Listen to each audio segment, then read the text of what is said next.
अगर आप कहानी के शौकीन हैं तो आप सही जगह पर आए हैं। इस वीडियो को पूरा देख लीजिए, आपका समय बेकार नहीं जाएगा, आपको मजा आ जाएगा और कुछ ज्ञान की बातें भी मिल जाएंगी और एंटरटेनमेंट भी हो जाएगा। तो कहानी ये है कि एक गांव में एक नौजवान लड़का रहता था।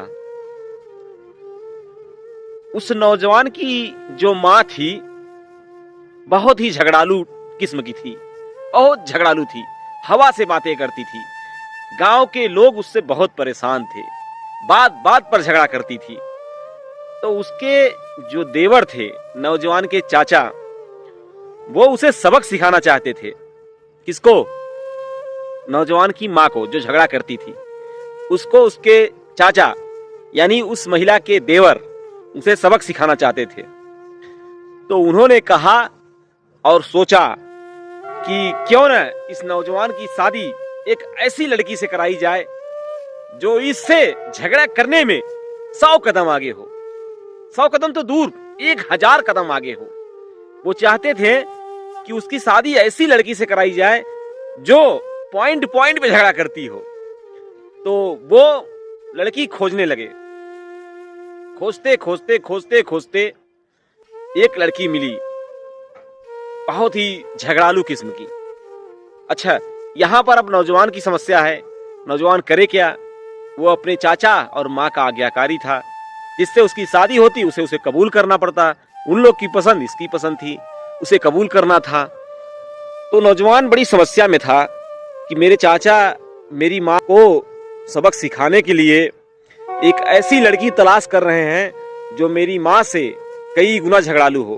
बड़ी समस्या थी, नौजवान बड़ा परेशान था। उसके दोस्त ने उसे कुछ आइडियाज दिए, कुछ दिमाग दिए। कहे तू परेशान मत हो, मैं तुझे बताऊंगा, करने दे, ढूंढने दे, कैसी भी लड़की ढूंढने दे, मैं तेरे साथ हूं। उसके दोस्त ने उसका साथ दिया। तो उसके चाचा के द्वारा खोजते खोजते ढूंढते ढूंढते एक लड़की मिली, महा झगड़ालू किस्म की, जो तो उसकी माँ से 1000 गुना झगड़ा करने में आगे थी। शादी तय हो गया। उसकी माँ भी खुश थी कि मेरे बेटे की शादी हो रही है। चलो ठीक है, कहानी आगे बढ़ती है। तो जब लड़के से पूछा गया कि बेटा तुम शादी में क्या क्या लोगे, दहेज में क्या लोगे, तो लड़के ने कहा मुझे कोई दहेज नहीं चाहिए। उसके दोस्त के द्वारा बताए गए अनुसार उसने कहा विदाई के समय मुझे एक कुत्ता और एक मुर्गा चाहिए, मुझे बड़ा प्रेम है जानवरों से, ये जानवर मुझे दे दीजिए।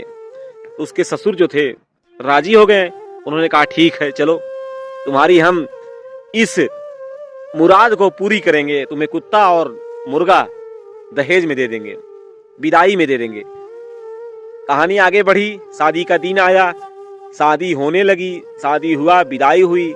लड़का जब डोली में कुत्ता और मुर्गा यानी गाड़ी में जिसमें विदाई होती है उसमें कुत्ता और मुर्गा लेकर बैठा लड़की के साथ, कुछ दूर चला तो कुत्ते ने किसी कुत्ते को देखकर भौंकना शुरू कर दिया। लड़के ने तुरंत तलवार निकाली और कुत्ते का गर्दन उसके शरीर से अलग कर दिया। तुरंत एक ही धार में उसके सर को काट दिया और कहा कि साले तेरी औकात क्या है, यहीं पर मैं बैठा हूं और तू मुझे इग्नोर कर रहा है, मेरे सामने तू भौंक रहा है, बिना मुझसे पूछे, तेरी इतनी हिम्मत। उसका गर्दन काट दिया। लड़की देखी, डर गई, सहम कर बैठ गई। कुछ दूर गाड़ी और आगे चली तो मुर्गे ने बांक दे दी। मुर्गा बोला कुकड़ू कू, बस इतना ही था। लड़के ने उसका गर्दन उड़ा दिया और कहा कि साले तेरी इतनी औकात, यहीं पर मैं बैठा हूं बिना मुझसे पूछे, तू बोल कैसे दिया।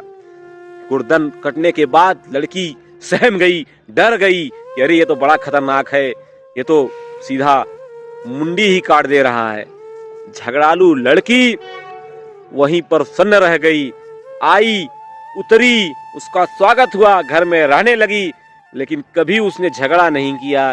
उसे डर था कि मेरा पति बहुत खतरनाक है, बिना बोले, अगर उससे बिना पूछे अगर मैं कुछ बोल दूंगी तो मैं सीधा गर्दन ही उड़ा देगा। इस तरह से लड़के ने अपनी पत्नी को अपने वश में करके रखा। अगर कहानी से सहमत है तो वीडियो को लाइक, चैनल को सब्सक्राइब और बेल घंटी भी दबा देना, लाल वाली घंटी। जय हिंद।